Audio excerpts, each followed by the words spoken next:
Assalamualaikum warahmatullahi wabarakatuh. Nama saya Nur Ain binti Razali akan membentangkan tentang latihan industri bagi sesi 1, 2, 3 dan 4 yang bertarikh 30 Julai sehingga 28 Disember. Latihan ini perlu diselesaikan bagi semua pelajar dalam tempoh 20 minggu sebelum menamakan program diploma bagi kursus kejuruteraan awam. Latihan ini diwujudkan untuk memudahkan pelajar pada aspek praktikal bagi bidang pengajian mereka dan untuk mendapatkan jurang antara pengetahuan jiwa yang diperoleh dalam pelajaran akademik dan aplikasi dunia sebenar dalam industri. Dalam arti kata lain, memberikan persediaan kepada pelajar sebelum memasuki alam pekerjaan. Saya telah menjalankan latihan industri di syarikat Mufatek and Enterprise di mana penyelia industri saya adalah Encik Jamaluddin Khalid bin Hassan Basri. Bagi penyelia fakulti pula ialah TH Dr. Izzat bin Yahya. Oleh itu, dalam bab ini saya akan menjelaskan tentang profil syarikat termasuk latar belakang syarikat. Syarikat Mufatek Enterprise ditubuhkan pada tahun 18 Oktober 2020 dan ia merupakan kontraktor am yang menawarkan perkhidmatan pembinaan dari segi kejuruteraan awam, mekanikal dan elektrikal. Syarikat ini berdaftar di bawah Lembaga Pembangunan Industri Pembinaan CIDB Grade 6 dan mereka juga menjadikan pelbagai projek kerajaan terutamanya kerja tanah, pembinaan bangunan, sayuran, penerapan jalan bekalan air, kerja mekanikal dan elektrik. Bagi objektif syarikat pula ialah dedikasi untuk menjadikan pembinaan teknikal dan pengurusan yang berkualiti perkhidmatan kepada pelanggan mereka. Mereka akan berusaha untuk melaksanakan hubungan jangka panjang dengan pelanggan mereka berdasarkan keselamatan, kualiti, perkhidmatan yang tepat pada masanya dan jangkaan keperluan mereka. Mereka akan melayani semua pekerja secara adil dan melibatkan mereka dalam peningkatan kualiti. Bagi visi mereka pula ialah untuk menjadi penunjuk nombor dalam kejuruteraan, pembuatan dan penyampaian produk dan perkhidmatan berkualiti tinggi. Bagi misi mereka pula ialah untuk mencapai keiktirafan pelanggan dan kepuasan pihak berkepentingan dengan melakukan tahap prosesi tertinggi dengan integriti, kreativiti dan semangat untuk hasil. Berikut adalah carta organisasi syarikat Mufatek Enterprise di mana pemegang jawatan bagi Executive Director ialah Haji Rasman bin Sultan, pengurus pertama Muhammad Fairuz bin Rasman, pengurus kedua Muhammad Ilizam bin Rasman, termasuklah penyelia dan penyelia. Setiap pekerja di syarikat ini telah diberikan tanggungjawab dan posisi masing-masing dalam bidang tertentu. Lokasi syarikat Mufatek adalah di Peserai Batu Pahat yang beralamat nombor 444 Jalan Purnama 1 Taman Cahaya Purnama 8300 Batu Pahat, Johor. Syarikat ini mempunyai dua lokasi syarikat iaitu alamat perniagaan yang berada di Peserai Batu Pahat dan alamat berdaftar iaitu berada di Parit Sulong yang beralamat nombor 6 tingkat 2 Kompleks Bazar Niaga Parit Sulong, Batu Pahat, Johor. Antara perkhidmatan yang disediakan oleh syarikat ini adalah pembinaan bangunan, sayuran, penerapan jalan, bekalan air, kerja mekanikal dan kerja elektrik.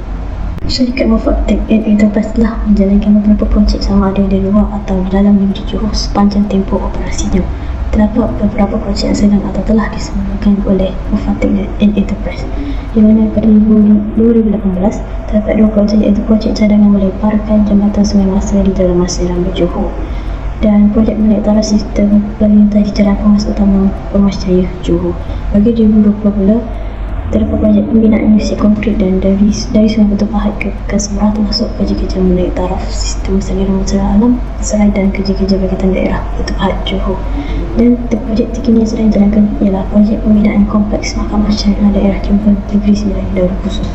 Waktu bekerja di Mufatek Enterprise adalah mengikut waktu bekerja bagi syarikat swasta yang lain iaitu bekerja selama 6 hari dan sehari cuti. Waktu operasinya buka pada pukul 8.30 pagi sehingga 5 petang. Syarikat ini bermula beroperasi setiap hari Ahad sehingga Jumaat kecuali kerja-kerja di tapak binaan di mana waktu kerjanya terdiri daripada hari Ahad sehingga Khamis atau hari Isnin sehingga Sabtu. Seterusnya saya akan menerangkan tentang kalung latihan yang akan dijalankan yang telah dijalankan sepanjang tempoh 20 minggu. Semasa tempoh latihan industri, saya didedahkan dengan berbagai aktiviti dan tanggungjawab di mana setiap tugasan mereka akan dilakukan secara bersendirian atau bersama rakan sekerja yang lain. Skop tugas saya adalah lebih kepada pembantu bagi tangan pejabat, penyelia tapak dan pengurus syarikat dalam menguruskan kerja-kerja. Selain itu, kerja-kerja bersama memangku kerja dalam pejabat dan di kawasan tapak projek. Saya sentiasa didedahkan dengan kerja-kerja pengurusan projek syarikat iaitu menyiapkan laporan projek, menyertai laporan tapak dan pengisian atau penyediaan dokumen projek. Antara aktiviti utama saya adalah lawatan tapak. Lawatan tapak projek adalah satu aspek penting dalam pengalaman latihan industri yang membolehkan saya melibatkan diri secara langsung dalam kegiatan sebenar di tempat kerja. Saya seringkali turun ke tapak sambil ditugaskan dalam mengambil gambar-gambar di sepanjang kerja-kerja dijalankan. Saya juga ditugaskan untuk melaporkan sebarang permasalahan yang berlaku di tapak projek. Antara tapak projek yang telah saya lawati adalah di Sungai Batu Pahat, Taman Makmur Batu Pahat, Sungai Kajang Batu Pahat dan Jempol Negeri Sembilan. Seterusnya, saya ditugaskan dalam membuat laporan bergambar bagi suatu projek. Laporan bergambar adalah salah satu cara efektif untuk menyampaikan maklumat secara visual dan memberikan gambaran jelas tentang perkembangan projek. Saya hendaklah memastikan setiap gambar yang disusun mengikut spesifikasi yang diinginkan oleh pihak pelanggan. Hal ini kerana untuk diberikan kepada pihak berkepentingan untuk menganalisis pencapaian dan mengatasi cabaran yang mungkin timbul sepanjang pelaksanaan projek.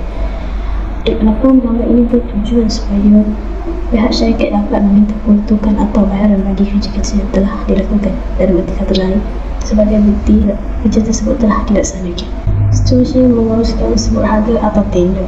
Sebut harga bagi projek syarikat merujuk pada proses menentukan dan memberikan nilai kewangan yang dijangka untuk melaksanakan suatu projek atau perkhidmatan. Melalui itu, saya dapat belajar tentang cara membeli sebut harga di mana pengurus atau wakil syarikat diminta untuk memberi kiriman wang di pejabat pos.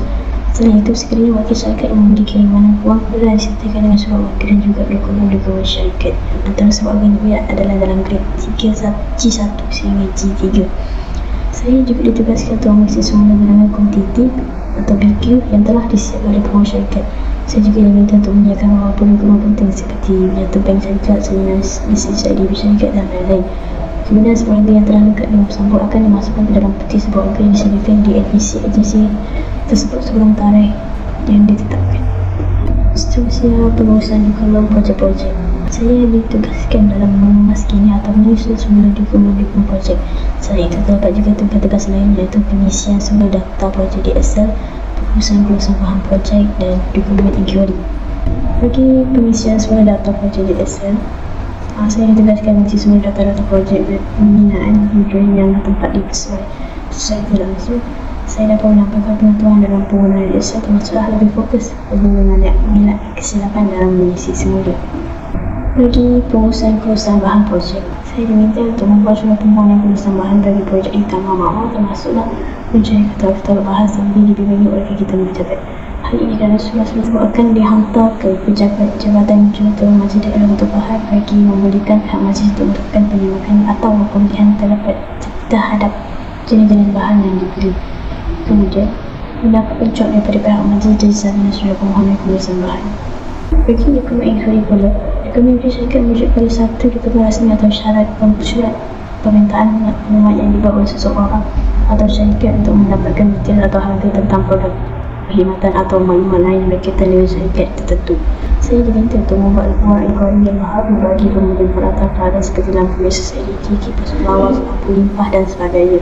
Dalam laporan tersebut hendaklah lengkap dengan detail produk, kuantiti atau harga nama penyelam dan nama penerima syarikat. Saya juga terlibat dalam menyiapkan laporan kemudian projek di mana saya diminta untuk mensusun dokumen tersebut. Laporan kemudian projek adalah dokumen tertulis yang mengisi perkembangan dan status semua projek pada suatu tempoh waktu tertentu. Laporan ini biasanya disiapkan secara berkala, misalnya mingguan, bulanan atau sesuai dengan janjian yang telah ditentukan.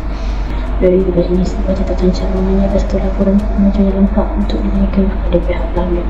Sepanjang saya terlibat dalam pengurusan projek-projek, saya telah didedahkan dengan budaya korporat di mana saya berurusan dengan pegawai kerajaan atau agensi kerajaan. Saya sentiasa mengikuti kaki tangan pejabat untuk berurusan dengan pihak luar. Antara agensi kerajaan yang saya berurusan adalah syarikat Air Johor atau Rahim SAJ, Jabatan Pengurusan Salinan DPS, Majlis Daerah Batu Pahat MDBP dan Jabatan Kerja Raya JKR. Seterusnya, antara tugas harian saya di pejabat adalah mengisi dari laporan projek-projek di Taman Makmur. Dari tapak atau juga jika sebagai blok tapak merujuk kepada hal yang meminta maklumat atau peristiwa berkaitan dengan suatu tapak pembinaan atau projek. Cerita-cerita ini melibatkan maklumat seperti keadaan pekerja, cuaca, masalah teknik dan kemajuan kerja.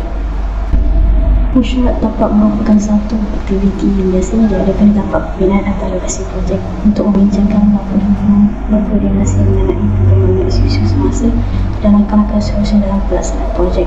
Mesyuarat ini melibatkan pelbagai pihak termasuk kontraktor, subkontraktor, arkitek, juruterang, pemilik projek dan lain-lain. Saya akan terlibat dalam mesyuarat yang diajukan bersama-sama dengan pihak pelanggan seperti JKR dan GPS, terutamanya dan pihak kontraktor. Empat perkara yang saya dapat dalam perbuatan ini adalah dapat mengetahui permasalahan di tapak projek. Saya juga dapat mengemukakan beberapa idea untuk menyelesaikan beberapa masalah tersebut. Selain itu, melalui ilmu saya ini, saya dapat melatih diri untuk lebih berdisiplin dari segi pemakaian perwatakan, termasuklah saya dapat mengasah kemahiran komunikasi. Saya juga sentiasa didedahkan dengan penggunaan AutoCAD, terutamanya dalam membuat pelan atau infrastruktur. Saya ditugaskan dalam mencari kesalahan di pelan-pelan dan memperbaikinya dengan menggunakan AutoCAD. Dalam tugas ini, saya diminta untuk menukarkan pintu-pintu dan tingkat diplomakan masyarakat jemput, termasuk menambahkan nama agensi-agensi yang terlibat seperti Jabatan Kaki Nasional dan Negeri dan Baru khusus. Seterusnya, saya akan menjelaskan tentang masalah-masalah yang saya hadapi semasa menjalankan latihan industri. Antaranya adalah kesulitan menyesuaikan diri. Saya menghadapi masa untuk mengadaptasi dunia pekerjaan, persekitaran baru, bidang pekerjaan dan rakan kerja yang baru. Antara penyelesaian adalah saya dan berinteraksi secara aktif dengan rakan-rakan sekerja atau pihak atasan. Saya juga sudah meminta bantuan atau nasihat dari rakan sekerja yang lebih berpengalaman. Saya juga mestilah memahami setiap kerja-kerja yang dilakukan. Kerana pemahaman yang mendalam terhadap pekerjaan dapat membantu saya untuk memperjelaskan lagi penerapan antara pembelajaran dalam konteks dunia nyata. Seterusnya, kurangnya pemahaman terhadap tugas dan tanggungjawab, di mana saya tidak sepenuhnya memahami tugas dan tanggungjawab disebabkan ketidakjelasan mengenai peranan saya atau kekurangan arahan yang jelas. Saya juga kekurangan pengalaman dalam pengurusan kerja pejabat dan memerlukan lebih banyak masa untuk mempelajari sesuatu. Saya juga sering melakukan kesalahan dalam mengerjakan beberapa tugasan. Antara penyelesaian yang saya lakukan adalah saya hendaklah berani meminta arahan yang lebih jelas dan tidak malu untuk mendapatkan bimbingan dan panduan tambahan dalam menjalankan tugas atau tanggungjawab. Saya juga hendaklah memastikan tidak mengulangi kesilapan yang sama, terutamanya dalam menjalankan beberapa tugasan. Seterusnya, saya lemah dalam komunikasi disebabkan saya seorang introvert. Saya juga kurang yakin dalam menyuarakan pendapat disebabkan memiliki sedikit pengalaman bicara di depan umum yang membolehkan saya rasa gugup ketika harus menyuarakan pendapat. Saya juga memiliki ketidakpastian dalam berbahasa, terutamanya ketika berhadapan dengan pegawai kerajaan. Antara penyelesaian yang saya lakukan adalah saya hendaklah membiasakan diri dalam berbicara dengan pekerja. Saya juga dalam membagikan diri untuk berkomunikasi dengan pegawai berkepentingan ataupun pegawai tertinggi seperti menguruskan pertanyaan tentang projek melalui panggilan telefon. Hal ini bagi membiasakan diri saya dan meningkatkan keyakinan dalam melaksanakan sesuatu tugas. Bagi bab ini, saya akan menyimpulkan tentang perkara-perkara yang saya peroleh sepanjang latihan industri ini. Antaranya pengetahuan dan pengalaman baharu. Yang pertama adalah pengaplikasian pengetahuan teori. Pengetahuan teori juga diperlukan dalam melaksanakan projek-projek sebenar dengan cara mencadangkan idea atau penyelesaian yang inovatif untuk meningkatkan proses atau hasil kerja. Hal ini dapat mengajar saya untuk lebih memahami tentang proses yang saya ambil, iaitu kejuruteraan awam. Seterusnya, pembangunan kemahiran, di mana saya berpeluang untuk mengembangkan dan meningkatkan kemarahan praktikal seperti kemarahan teknikal, insania dan kemarahan berkomunikasi. Sebenarnya kemahiran tersebut dapat dikuasai daripada pelibatan projek-projek.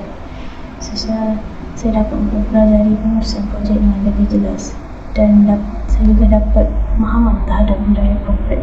Saya juga dapat meningkatkan kemarahan bersama seluruh pasukan, terutama dalam menyelesaikan beberapa tugas yang penting. Terusnya, antara cadangan yang boleh saya simpulkan adalah penyemakan dan pemantauan ketulusan daripada kedua penyelia. Hal ini untuk menilai kemajuan pelajar sepenting pelatihan industri. Saya kemudian pembelajaran yang dibahas ketika dalam bilik kuliah. Hal ini bagi menambahkan pengalaman pelajar terhadap bidang industri maupun kerja di pejabat. Sehingga bagi pihak penyelia industri dalam memberikan sekepinci yang lebih luas bagi memberikan pelajar mendapatkan pengalaman praktikal yang lebih mendalam dan meninggalkan daripada tugas harian konvensional. Seterusnya, mengadakan program bimbingan dan mentorship bagi membantu pelajar praktikal untuk lebih cepat menyesuaikan diri dengan persekitaran kerja. Akhir sekali, mengadakan kerjasama dengan industri dalam pembinaan kandungan program. Hal ini akan bagi memastikan bahawa pelajar mendapatkan pemudahan kepada kemahiran dan pengetahuan terkini yang diterima oleh industri. Itu sahaja pembuatan saya tentang latihan industri yang saya jalankan selama 22 minggu. Sekian, terima kasih.